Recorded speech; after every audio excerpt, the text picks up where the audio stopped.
Hey guys, welcome to the Liberal Hive Mind, a channel solely focused on exposing the abundant hypocrisy of the left. I'm struggling to open the mic to record this video because I'm literally just sitting here behind the microphone, kind of laughing by myself like a freaking lunatic. I can't seem to get my composure. I'm literally sitting here just with a smile from ear to ear. Democrats would probably call it a shit-eating grin, just watching these clips and laughing. From the outside looking in, it's such a freaking monumental disaster, it's unbelievable. This is a slow-motion train wreck happening in real time before our very eyes. The Democrats are just collapsing on all fronts. Every line of rhetoric, every talking point is just bombing, tanking. It's been embarrassment after embarrassment, and it really seems like the Democrats were looking for an out here with this whole Hunter Biden pardon, or maybe they're just making a play of preemptive damage control, but it's just, I don't know what it is, but what I do know is that the last roughly 48 hours of news has just been so bad for them. They tried to somehow put themselves on top here to morally grandstand and make all of these crackhead arguments, but not only is none of it landing, it's not even landing with their own people. And boy, do I have the perfect clip to show you guys. I got a clip here with the ladies at The View trying to, I guess you could say, onboard Charlemagne on their crazy rhetorical journey, but it looks more like they're trying to ideologically kidnap him rather than him willingly come on board. And actually, I think he raised some pretty interesting points. Let's keep analyzing this slow-moving train wreck. We got some stuff to get into, so let's roll the tape. All right, folks, so trust me, this is just a good clip. Take a look. After repeatedly saying he would never do it, and a lot of people are saying that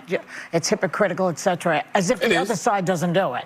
But what's your reaction to it? I think all of the criticism is valid because, Democrats stand on this moral high ground all the time, and, they act so self-righteous. The reality is he didn't have to say anything in regards to, whether or not, his son wanted to be pardoned. He could have said, hey, man, I'm not focused on that right now. But since they were calling Trump a threat to democracy and they were saying that, nobody's above the law, but they were speaking about him, that's what they were running on. So when he kept saying things like, nobody's above the law, I respect, the jury's decision in regards to my son, he didn't believe that.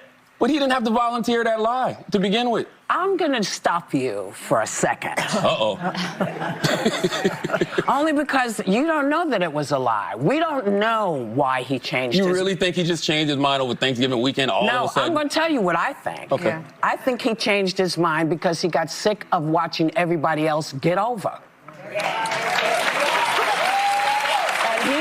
And this is just my feeling, because at some point you get to the place where you just go, so I'm just going to follow the straight and narrow always, because that's what's expected of Democrats. But that's their fault. They're the ones that go out. They're the ones that go out there and they stand on this moral high ground. Listen, they don't have to do that. I'm a Democrat. Tell me what the moral high ground is. The moral high ground is nobody's above the law. I respect what the jurors are saying. He don't have to do that. Honestly, like I said in the intro, and actually after listening to the video again, I probably have to reiterate and really focus on this. He hit the nail on the head there. Except probably my only critique is that he didn't focus on a very important concept, because it's not just about this arrogant self-righteousness. What it really is two words: virtue signaling. That's what the Democrats do. Their entire shtick is, I am morally superior to you. But they're so frickin' full of it, and it's not even funny. And honestly, I think Charlemagne might have struck the Achilles heel here. I think he hit the nail on the head, pointing out the bigger issue, that Democrats are so far up their own backsides with this holier-than-thou act that they're constantly putting on, and it's now become cringe and embarrassing. And obviously it's backfiring and working to their detriment. They've spent the better part of a decade building this narrative that they are somehow morally unimpeachable. They are beyond reproach. The Democrat Party, the party of science, the party of democracy, the party of decency and real information. But what happens when you can't live up to that facade? Well, that's exactly what we're watching in real time. That's why this whole thing is backfiring. It's not even necessarily so much about Hunter Biden, but more so the blatant, obvious corruption and hypocrisy. No one is above the law. No one is above the law. No one is above the law. Nobody is above the law.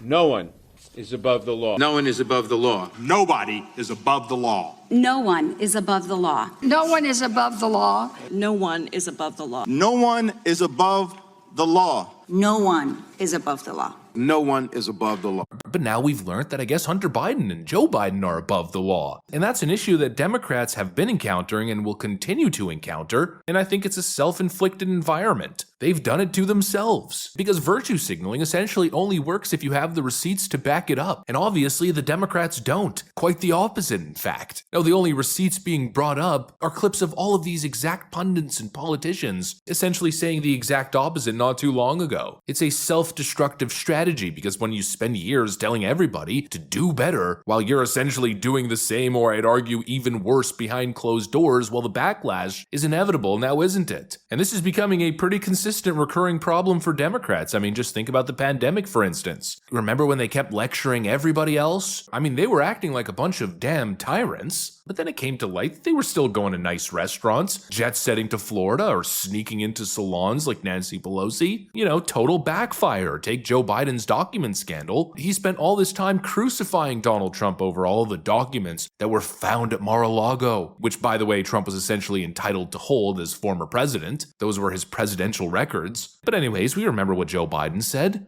When you saw the photograph of the top secret documents laid out on the floor at Mar-a-Lago, what did you think to yourself, looking at that image?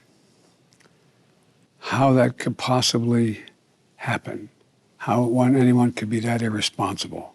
And then, of course, womp womp womp, a couple months later, it came out that Joe Biden had classified documents just chilling in his garage, right behind his Corvette, and some in his Penn State office, you know, just classified documents from back in the 1970s, lounging around Joe Biden's cribs. You know, just unbelievable stuff. That's not just hypocritical, you know, just unbelievable stuff. A level of hypocrisy you can't even imagine. You know, I guess essentially what I'm trying to say is what a dumb strategy to be all talk and not be able to walk the talk. You know, I think there's a real problem with this approach, and that's why this whole 2024 loss is turning out to be such a complete disaster for the Democrats. It feels like they're getting backlash over two things. One is wokeness, and the other is their general high horse demeanor, this condescending strategy that they love to use. They've essentially built their entire platform on virtue signaling, a whole lot of blah blah blah over the years, but they just haven't been able to live up to their own frickin' standards. They want to pretend like they're so squeaky clean, but all they do is lie and manipulate. You know, eventually the chicken's gonna come home to roost, no? And that's exactly what it feels like. The obvious truth has finally revealed itself, to the extent that even Democrat shills, Kamala Harris campaign surrogates, like Charlemagne here from the Breakfast Club, that even people like that aren't willing to go on with this charade anymore, and the Democrat power players are responding with a little tantrum. That's essentially what I'm gathering from this little clip here that we played. The Democrats essentially built up this moral pedestal, but they built it on a house of frickin' cards. And sooner or later it was bound to come crashing down, and that's exactly what's happening. They've been so utterly exposed, and it's just gotten to a point where their words now essentially mean nothing. Oh, Donald Trump's a criminal? Okay, yeah, we've heard that before. Oh, elect you to save democracy? Yeah, sure, okay, we've heard that before. Oh, you're gonna give us a bunch of free crap, and the Republican candidate wants to take away all my rights and all my freedoms and all my entitlements. Yeah, okay, heard that before. Vote for me because I'm such a good person and my opponent is such a bad person. Yeah, we've heard it before, is basically going to be the reaction here. It's what the reaction already is. Their words carry no weight. And honestly, to undo this level of PR harm, I mean, it might take a couple generations. The Democrat mask, I believe, has finally slipped. Anyways, that's pretty much what I got for you guys. Hopefully you enjoyed the video. If you did, make sure to leave a like and possibly subscribe. Thanks for watching, and I'll see you on the next one.